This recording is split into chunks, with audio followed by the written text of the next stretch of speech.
Welcome to my blog. আমরা যাচ্ছি তারাপীঠ, আর সেই ব্লগে তোমাদের সবাইকে সুস্বাগতম।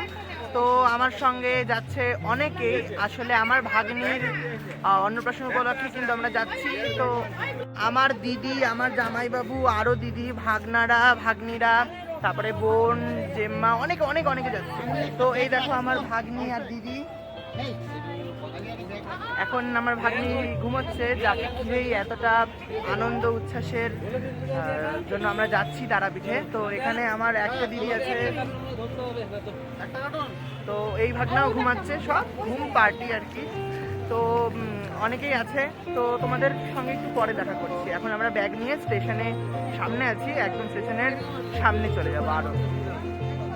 তো চলো আমরা যাচ্ছি। খুব আনন্দ হচ্ছে, খুবই আনন্দ হচ্ছে, এত একটা দূরে একটা যাচ্ছি মায়ের কাছে। তো কি যে করবো আমি কিছুই বুঝতে পারছি না। এর আগে আমি নবদ্বীপ, মায়াপুর গেছিলাম, তখনও খুব আনন্দ হয়েছিল। তখন সংখ্যাটা কম ছিল, মাত্র 3 জন ছিলাম, আর অনেকজন মিলে যাওয়ার আনন্দটা বরাবরই বেশি। তো সবাই যাচ্ছে, দেখতে থাকো তোমরা ব্লগটা। এখন কিন্তু আমরা একদম প্ল্যাটফর্মে দাঁড়িয়ে আছি ট্রেনের জন্য।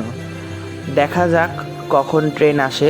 আর আমরা যেহেতু সংখ্যায় অনেকজন বেশি ছিলাম, তাই নির্ধারিত সময়ের কিছুক্ষণ আগেই কিন্তু আমরা সবাই এসে উপস্থিত হয়েছিলাম।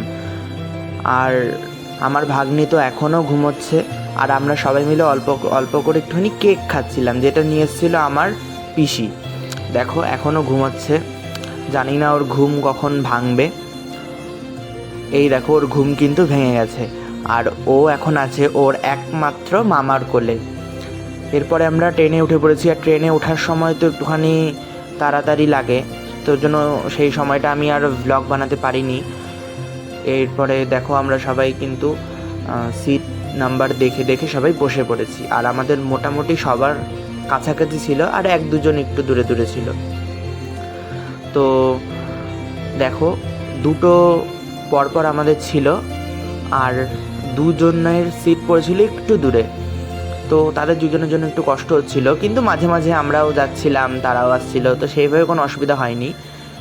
এই দেখো কয়েকজনের মানে একটা ফ্যামিলি এখানে পড়েছে আর কি।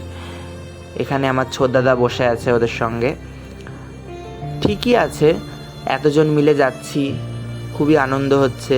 এরপরে আমরা রাতের খাবারটা খেয়ে নিচ্ছি। রাতের খাবারে ছিল ফ্রাইড রাইস, ছোলার ডাল আর পনির, যেটা কিন্তু আমার মাই রান্না করেছিল। আর তার আগে কিন্তু আমরা সবাই চা খেয়েছিলাম আর মুড়ি খেয়েছিলাম। তো দেখতে থাকো তোমরা ব্লগটা, আর কেমন লাগছে অবশ্যই জানাবে। ঘুমানোর পরে মোটামুটি 3:45 নাগাদ আমরা উঠে পড়েছি, 3টার মধ্যে নেমে পড়বো। আর ট্রেনটা যথেষ্ট ভালো এসেছে, আর আশেপাশে তো আমরাই শুধু ছিলাম, তো খুব একটা প্রবলেম হয়নি। আর তোমাদের একটুখানি এই বর্তমান পরিস্থিতিটা দেখানোর চেষ্টা করছি।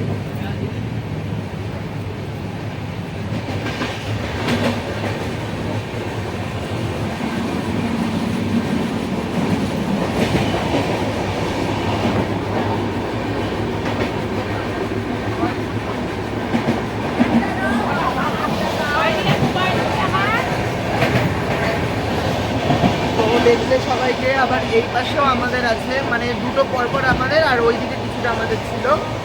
এখানেও সবাই এখন প্রস্তুতি করছে। আর এখন একটা নতুন জিনিস হয়েছে যে 3জন পরপর শোয়া যায়, তো সেই জিনিসটা ভালো লাগলো। আমি একদম উপরে শুনছিলাম। আমরা এখন চলে এসেছি রামপুরহাট স্টেশনে, যেইটা কিন্তু তারাপীঠের একটা স্টেশন, যেখান থেকে আমরা এখন তারাপীঠে যাব। তো এখানে আমরা কিছু ফটো টটো তুলে নিলাম, তোমাদের দেখানোর একটু চেষ্টা করছি, আশা করি পারবো। ওই দেখো রামপুরহাট, তোমরা লেখাটা হয়তো একটু দেখতে পেরেছো। এখন আমরা এই স্টেশন থেকে বেরিয়ে যাচ্ছি। তো আমাদের ট্রেনের কামরাটা পড়েছিল অনেকটা সামনের দিকে, তাই আমাদের অনেকটা হেঁটে কিন্তু ফিরতে হচ্ছে। তো অনেকজন আছি, একসঙ্গে যাওয়াও মুশকিল। আর আমার হাতের যেই ভিআইপিটা ছিল, সেটা আমি আমার বম্মার কাছে গছিয়ে দিয়েছি, তুমি নিয়ে আসো আর আমি ব্লগ বানাই।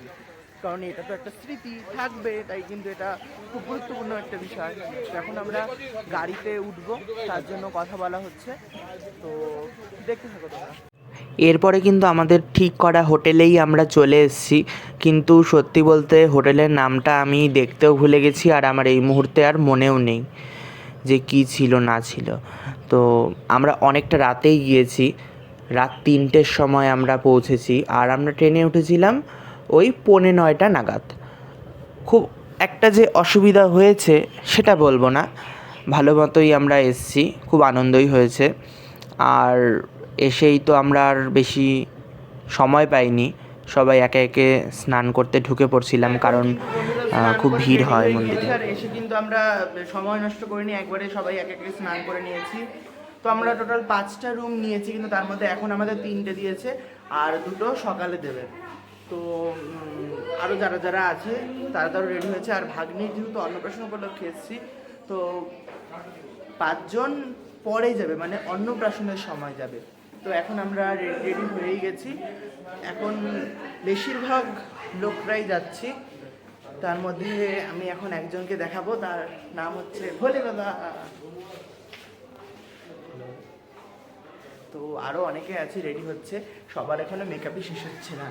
তো এখানে আমার এক জামাইবাবু ভাগনাকে তৈরি করছে, দেখে নিলে তৈরি করছে। আর এখানে হচ্ছে আরেক জামাইবাবু আছে। তো সবাই এখন রেডি হতে একবারে ব্যস্ত, আমি কিন্তু রেডি হয়ে গেছি। আর ওখানে যাই, এখনো কোনোদিন তো যাইনি, জানি না কি আছে না আছে। কিন্তু একটা জিনিস বোঝাই যাচ্ছে, সেটা হচ্ছে প্রচণ্ড গরম। ঘরগুলোতে তো এসি আছে, তাই বেঁচেই যাচ্ছি। তবে বাইরে আসলে কিন্তু একেবারে গায়ের মধ্যে গরমের যে একটা জ্বালা, সেটা কিন্তু ঢুকে যাচ্ছে। আর ওখানে যাবো, জানি না কি কাণ্ড হবে। তবে আমি পরে নিয়েছি একটা লাল পাঞ্জাবি, যেটা আমার খুব পছন্দের, লাল আমার বরাবরই পছন্দের। তো দেখা হচ্ছে তোমাদের সঙ্গে একবারে মন্দিরে। এরপরে আমরা পুজো দিতে কিন্তু সবাই মিলে বেরিয়ে পড়েছি, আর প্রচুর ফুলের দোকান, প্রচুর দোকান। তাও তো এখন বেশিরভাগ দোকান বন্ধই আছে। আর সবথেকে আশ্চর্যকর বিষয় হচ্ছে এটাই, এখানে জবা ফুলের মালা 10 টাকা করে পাওয়া যাচ্ছে, যেইটা আমরা আমাদের শিলিগুড়িতে কিনি 150 থেকে 200 টাকা দিয়ে। তাই সবাই কিন্তু আমরা মালা কিনে নিয়েছি। সত্যি আমার বাড়ি যদি এখানে হতো, আমি তো প্রতিদিনই মালা কিনতাম। এখানে মালাগুলো খুবই ভালো লাগে, কারণ হচ্ছে অনেক বড় বড় আর বেশ তাজা তাজা ফুলগুলো। আর যত এগোচ্ছি মন্দিরের দিকে, তত কিন্তু মালার আর দোকান এগুলোর পরিমাণ বেড়ে যাচ্ছে। এরপরে আমরা কিন্তু লাইনে দাঁড়িয়ে পড়েছি, আর বিশাল লাইন পড়েছে, বিশাল মানে বিশালই। আমরা অনেকক্ষণ লাইনে দাঁড়িয়েই পুজো দিতে পেরেছিলাম, টানা 5 থেকে 6 ঘন্টা। তো এরপরে অনেকটা আমরা এগিয়েছি, আর আমাদের ডালা দেওয়া হয়েছে একটা একটা দোকানে। সেখান থেকে পান্ডা সরাসরি নিয়ে যাবে একবারে মন্দিরে। আর এটা হচ্ছে একটা পুকুরের চারদিক দিয়ে লাইন দাঁড়ায়। আর আমার ভাগ্যে একটা মালা পড়েছে, মানে মানুষও দিচ্ছিল, আমার গলায় পড়েছে। তো দেখে নাও, এই যে এই হলুদ মালাটা। আর পুজো তো দিলাম অনেকক্ষণ লাইনে দাঁড়িয়ে। তো চলো তোমাদের সঙ্গে একটু পরে কথা বলছি।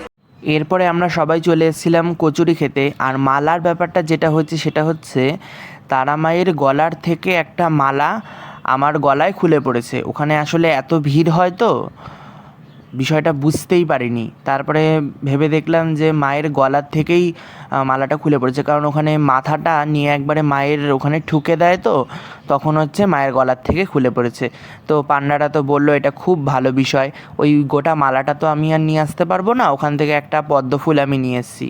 আর মালাটা ছিল একটা হলুদ কলকে ফুল আর সাদা পদ্ম ফুলের, খুব সুন্দর ছিল মালাটা।